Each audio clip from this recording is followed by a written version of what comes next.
мы поговорим, и наши коллеги пообщаются на тему ценностей, которые нас всех объединяют. Это очень весомые и значимые вообще ценности. Все, что мы видим, это действительно объединяло нашу страну, объединяло наши народы, объединяло наших дедов, прадедов, наших родителей.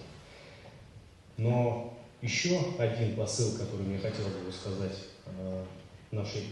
нашей молодежи, кто хозяева сегодняшней, на самом деле, встречи, это вынести отсюда умение дружить. Мы сегодня проводим мероприятие при поддержке наших друзей и всех тех, кто объединяются для того, чтобы делать действительно добрые дела, правильные, интересные.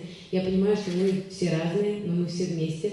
И интересно то, что за каждым из вас есть какая-то идея, потому что есть то, чем действительно вы горите, чем живете, что вам интересно. У Дома народов России есть возможность поддержать вашу инициативу. Если базой любого вашего проекта или начинания, или своего карьерного пути является определенная ценность, которая у вас растет и развивается, то, поверьте мне, это самый мощный вообще социальный лифт, это самый глобальный импульс.